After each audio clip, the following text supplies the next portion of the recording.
1장 의롭다함을 받은 죄인들이 서로 사랑하는 법. 로마서 12장. 그러므로 형제들아, 내가 하나님의 모든 자비하심으로 너희를 권하노니 너희 몸을 하나님이 기뻐하시는 거룩한 산 제물로 드리라. 이는 너희가 드릴 영적 예비니라. 너희는 이 세대를 본받지 말고 오직 마음을 새롭게 함으로 변화를 받아 하나님의 선하시고 기뻐하시고 온전하신 뜻이 무엇인지 분별하도록 하라. 내게 주신 은혜로 말미암아 너희 각 사람에게 말하노니 마땅히 생각할 그 이상의 생각을 품지 말고 오직 하나님께서 각 사람에게 나누어 주신 믿음의 분량대로 지혜롭게 생각하라. 우리가 한 몸에 많은 지체를 가졌으나 모든 지체가 같은 기능을 가진 것이 아니니 이와 같이 우리 많은 사람이 그리스도 안에서 한 몸이 되어 서로 지체가 되었느니라. 우리에게 주신 은혜대로 받은 은사가 각각 다르니 혹 예언이면 믿음의 분수대로, 혹 섬기는 일이면 섬기는 일로, 혹 가르치는 자면 가르치는 일로, 혹 위로하는 자면 위로하는 일로, 구제하는 자는 성실함으로, 다스리는 자는 부지런함으로, 궁유를 베푸는 자는 즐거움을 할 것이니라. 사랑에는 거짓이 없나니 악을 미워하고 선에 속하라. 형제를 사랑하여 서로 우애하고 존경하기를 서로 먼저하며 부지런하여 게으르지 말고 열심을 품고 주를 섬기라.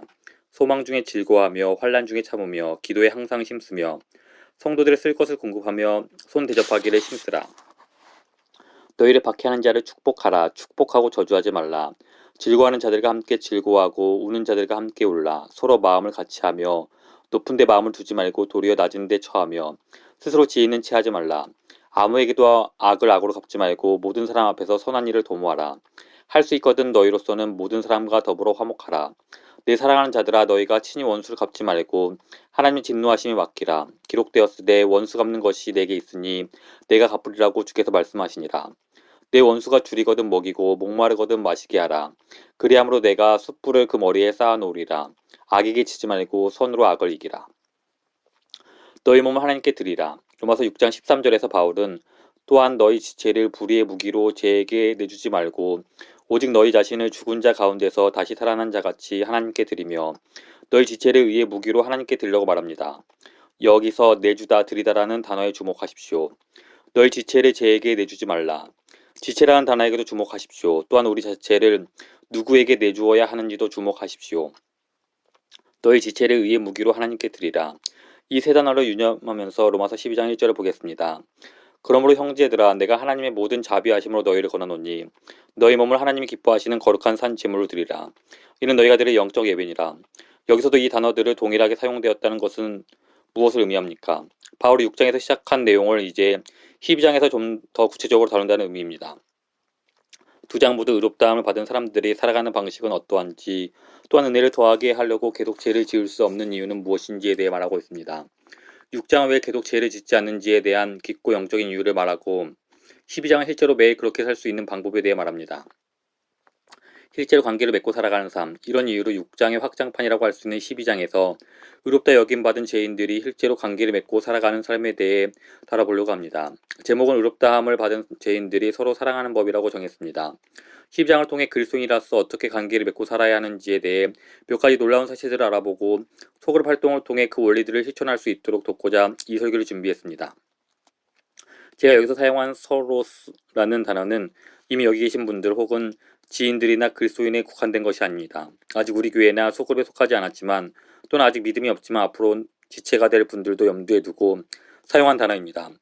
우리 교회처럼 대도시 중앙에 자리 잡고 그리스도의 사랑을 실천하려는 교회에게 이 서로라는 단어는 결코 고정된 의미로 다가오지 않습니다. 우리는 늘 변하고 늘 성장해야 합니다. 만일 친구의 범위가 늘 그대로라면 우리가 영적으로 심각한 질병을 앓고 있다는 증거일 것입니다. 로마서 12장은 관계에 대한 가르침으로 가득 차 있습니다. 12장을 한마디로 요약한다면 이렇게 말할 수 있습니다. 의롭다함을 입은 죄인들은 관계를 맺으며 살고 더욱 견고하게 상호 유익을 주는 관계로 만들기 위해 열심히 애쓴다. 그러니 이제 12장 전체를 살펴보면서 소그룹에 참여하는 것과 어떤 장을 통해 배운 방식대로 사람들을 사랑하는 것이 얼마나 중요한지를 다 같이 배울 수 있기를 바랍니다. 의롭다함을 받은 죄인들은 서로를 어떻게 사랑하는가? 1절입니다. 그러므로 형제들아, 내가 하나님의 모든 자비하심으로 너희를 권하노니 너희 몸을 하나님이 기뻐하시는 거룩한 산 제물로 드리라. 이는 너희가 드릴 영적 예배니라. 이 구절에서 우리가 눈여겨보아야 할 것이 6가지 나옵니다. 하지만 그 중에서 2가지만 살펴보겠습니다. 먼저 하나님의 모든 자비하심으로 라는 구절을 보십시오. 로마서 12장에서 말하는 모든 실천적인 가르침은 하나님의 자비하심으로 준행해야 합니다. 6장은 은혜가 넘치는 곳에서 은혜를 더 넘치게 하려고 죄를 짓지 않는다. 오히려 우리 몸을 하나님께 드린다라는 말로 요약됩니다. 그렇다면 12장의 요지는 이렇게 말할 수 있습니다. 하나님의 자비하심이 넘치는 곳에서는 세상을 닮아가지 않는다. 오히려 다른 사람들과의 관계 속에서 그분의 뜻을 행하기 위해 우리 몸을 하나님께 드린다. 따라서 의롭다함을 받은 죄인들은 어떻게 서로를 사랑하는가? 라는 질문은 달리 말하면 자비하심을 경험하고 자비하심으로 인도함을 받는 사람들이 어떻게 서로 사랑하는가가 될 것입니다. 자비하심으로 인도함을 받는 교회는 어떤 모습일까요? 이것은 우리가 간과해서는 안 되는 근본적인 문제입니다. 12장 전체가 하나님의 자비하심으로라는 구절 아래 놓여 있기 때문입니다. 로마서 12장에서 요구하는 모든 것을 우리는 하나님의 자비하심으로 행합니다. 즉 과거에 경험한 자비하심의 결과와 장래에 있을 자비하심에 대한 소망을 품고서 그렇게 행합니다. 진정한 그리스도인은 자비하심으로 이끌림을 받고 자비하심으로 인도함을 받으며 자비하심으로 빚어진 사람입니다. 우리의 모든 소그룹이 이런 의미를 가져야 합니다. 즉 자비하심으로 빚어진 사람들의 모임이 되어야 합니다. 우리는 자비하심으로 살고 자비하심으로 사역합니다. 우리 모두는 자비하심이 필요하고 자비하심을 받았다면 서로 나누어 줘야 합니다. 예수님은 제자들을 파송하시면서 거저 받았으니 거저 주라고 말씀하셨습니다. 우리는 은혜로 의롭다 여김 받은 죄인들입니다. 자비하심으로 생명을 갖게 된 사람들입니다. 그리고 우리는 그 자비하심으로 살아갑니다. 자비하심으로 우정을 쌓습니다. 자비하심으로 결혼합니다. 부모 역할도 자비하심으로 감당합니다. 시민으로서의 책임도 자비하심으로 행합니다. 다른 사람들과의 관계도 자비하심으로 맺습니다. 직업에 헌신하는 것도 자비하심으로 가능합니다. 선교도 자비하심으로 가능합니다. 자비하심으로 사는 것은 어떤 모습인가? 자비하심이 관계 속에서 나타났다면 과연 어떤 모습일까요? 로마서 12장은 바로 이 점을 다룹니다. 중간 구절도 다시 살펴보겠지만 일단은 구절 앞부분을 먼저 가보겠습니다. 거짓이 없음. 구절은 자비하심으로 사는 인생은 거짓 없는 사랑을 한다고 말합니다. 사랑에는 거짓이 없나니. 우리 개개인의 자비하심으로 산다면 속으로 역시 자비하심으로 사는 사람들의 모임이 될 것입니다. 즉 우리가 맺는 관계는 진실하고 거짓이 없는 관계가 됩니다. 거짓도 없고 속임도 없고 척하는 것도 없고 위선과 허세도 없고 거칠애도 없고 겉다르고 속다르는 것도 없을 것입니다. 보이는 것이 전부입니다. 서로 사랑하고 진실합니다. 우리에게는 진실한 사람들이 모인 소그룹이 필요하고 그 안에서 우리는 안전함을 누려야 합니다.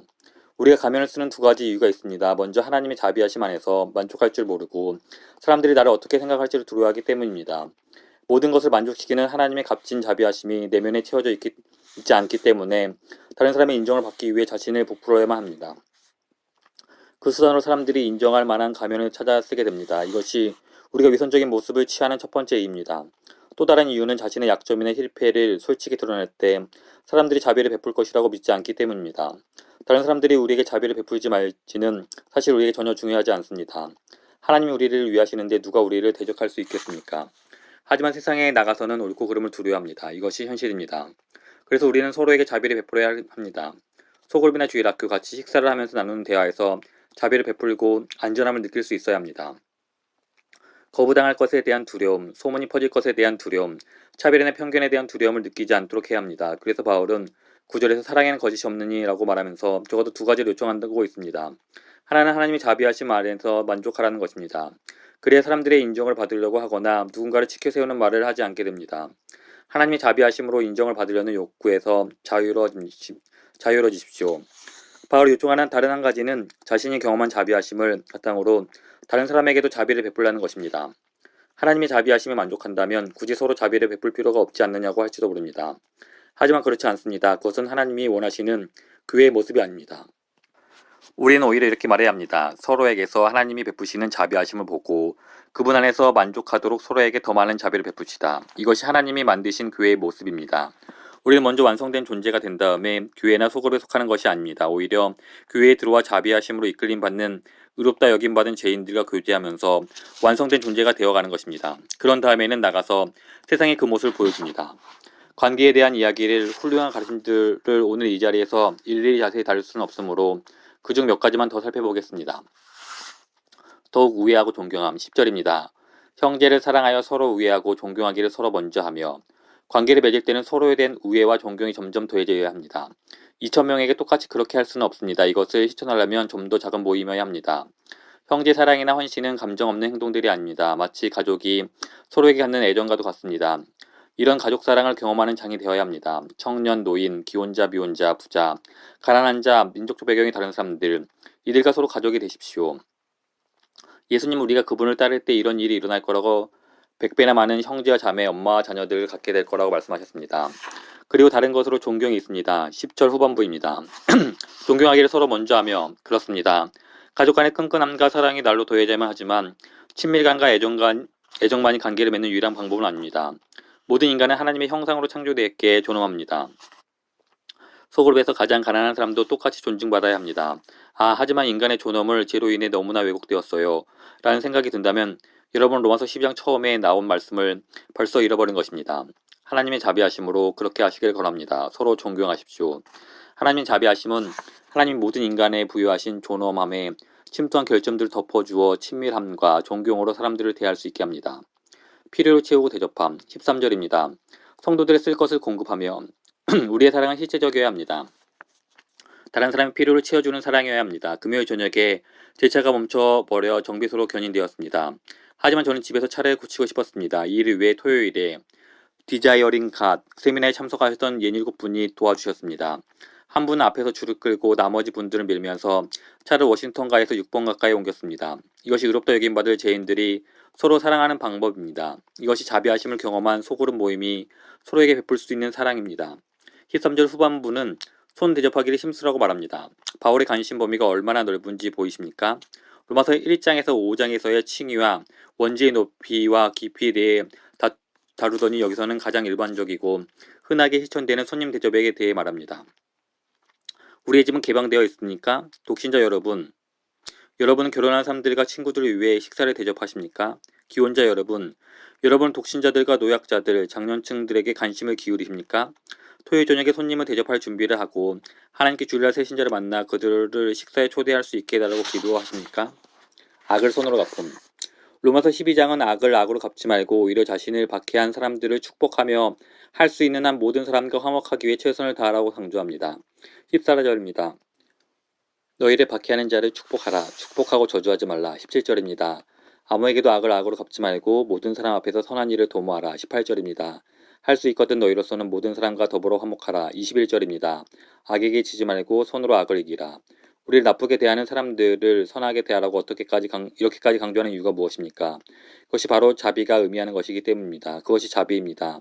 우리 교회가 자비하심으로 이루어진 교회인지 아닌지는 우리가 대적을 어떻게 대하는지를 보면 가장 잘 알 수 있습니다. 로마서 12장에는 하나님의 자비하심으로 맺어진 관계는 어떠해야 하는지에 대해 이 밖에도 많은 것들이 기록되어 있습니다.